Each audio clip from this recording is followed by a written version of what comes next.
Si aujourd'hui on voit par exemple France Nature Environnement qui fait une campagne publicitaire qui pose beaucoup de questions et qui irrite beaucoup de paysans, je crois que cette campagne elle n'était pas faite contre les paysans, elle est faite contre un système. C'est bien ce système-là qu'il faut changer. C'est comme ça que vous l'avez perçu? Moi c'est comme ça que je l'ai perçu. Ces gens-là ils posent une question quand l'État français veut parler des problèmes du nombre de morts sur les routes, il envoie des images chocs. Cette organisation environnementale avait envie de poser des questions par rapport à l'agriculture, elle a envoyé des images chocs.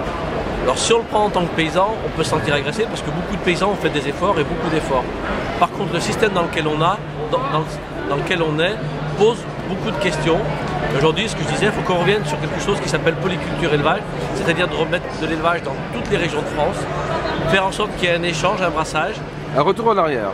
C'est pas un retour en arrière, c'est une avancée au niveau de l'agriculture. C'est parce que... Non mais dans la pratique? Non, dans les pratiques, au contraire, la polyculture élevage, c'est la base, c'est l'avenir de l'agriculture de demain. On sait demain qu'on aura moins de pétrole. On sait demain que les engrais qu'on trouve dans le sol, on n'en aura plus. Donc il faut se préparer à ça. Donc remettre en valeur, par exemple, les fumiers et les lisiers, qui aujourd'hui, dans certaines régions, parce qu'on a beaucoup trop d'animaux, sont devenus des déchets qu'il faut traiter. C'est ce que je vous dis, on reprend des pratiques. Donc c'est pas un retour en arrière, c'est bien des pratiques nouvelles qu'il faut avoir. Il faudrait que la recherche et l'enseignement se focalisent fortement sur les questions d'agronomie, se focalisent sur toutes ces questions-là. Et là, on a un espace phénoménal à ouvrir.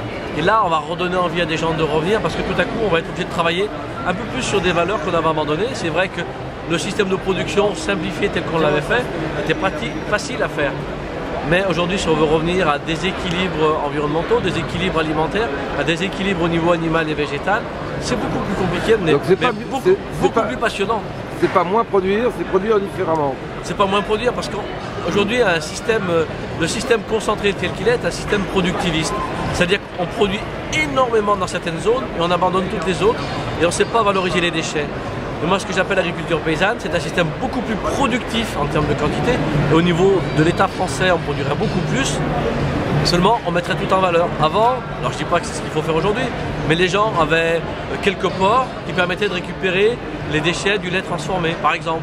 Et on avait toutes ces choses-là qui existaient. Aujourd'hui, on a tout abandonné ça et on traite les eaux blanches, les eaux vertes, les eaux noires, on traite toutes ces choses-là.